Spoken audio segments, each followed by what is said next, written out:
PM Modi आज कोलकाता में 12वें अंतर्राष्ट्रीय योग दिवस समारोह में शामिल हुए। पीएम के साथ में कोलकाता के ऐतिहासिक रेड रोड पर हजारों लोगों ने योग किया।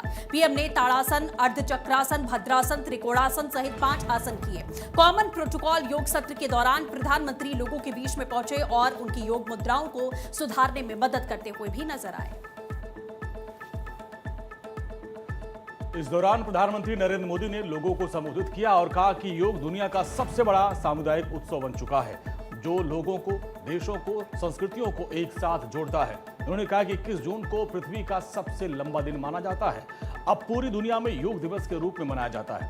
12वें अंतर्राष्ट्रीय योग दिवस की theme yoga for healthy ageing यानी बढ़ती उम्र के लिए योग है। इस थीम का मकसद यह है कि योग सिर्फ फिटनेस का माध्यम नहीं, बल्कि उम्र बढ़ने के साथ शरीर, मन और मानसिक स्वास्थ्य को बेहतर रखने का भी एक तरीका है।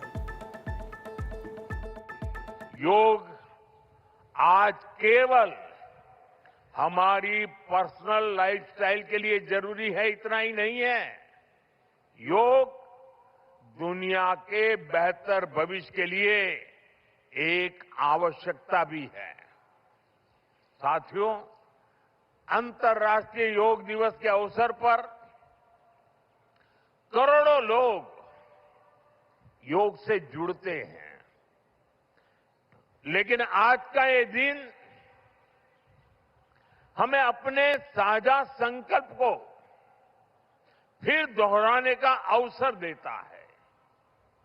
आइए हम संकल्प लें, योग को केवल एक दिवस तक सीमित नहीं रखेंगे।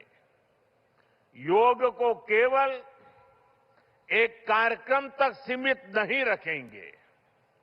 हम योग को अपने जीवन का हिस्सा बनाएंगे। प्रधानमंत्री नरेंद्र मोदी ने कहा कि हमारा लक्ष्य 40 साल की उम्र में 20 साल की उम्र से ज्यादा लचीले होना, 50 साल की उम्र में 30 से ज्यादा ऊर्जावान और 70 की उम्र में 50 साल से ज्यादा स्वस्थ रहना होना चाहिए। विश्व के अलग अलग हिस्सों से एक अद्भुत तस्वीरें आ रही हैं। भारत में हिमालय से लेकर हिंद महासागर तक, पूर्वोत्तर और पूरब में बंगाल से लेकर पश्चिम में सौराष्ट्र तक पूरा देश योग की ऊर्जा से ही चैतन्य से भरा हुआ नजर आ रहा है। पूरा विश्व और पूरा देश एक दूसरे से जुड़ा हुआ नजर आ रहा है और यही तो योग की ताकत है। योग सबको जोड़ता है। 21 जून का ये दिन पृथ्वी के कुछ भूभाग पर साल में सबसे लंबी अवधि का दिन होता है और अंतर्राष्ट्रीय योग दिवस के कारण 21 जून का ये दिन विश्व के सबसे बड़े सामूहिक उत्सव का दिन भी बन गया है।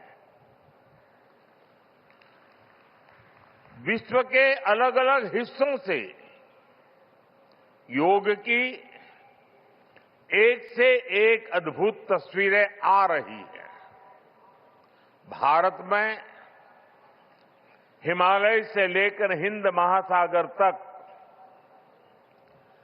पूर्वोत्तर और पूरब में बंगाल से लेकर पश्चिम में सौराष्ट्र तक पूरा देश योग की ऊर्जा से, चैतन्य से भरा हुआ नजर आ रहा है।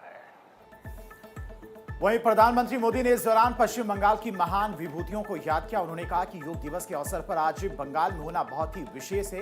बंगाल की ये पवित्र भूमि, जहां भगवान रामकृष्ण परमहंस जैसे सिद्ध संतों ने अवतार लिया, जहां से निकलकर स्वामी विवेकानंद ने पूरे विश्व को योग से परिचय कराया, जहां पर महर्षि अरविंद जैसे महान योगी ने जन्म लिया, लाहिड़ी महाशय जैसे महान योगियों ने जहां योग परंपरा को नई ऊंचाइयों तक पहुंचाया। आज उसी धरती पर सामूहिक योग का अनुभव एक अलग आध्यात्मिक अनुभूति दे रहा है।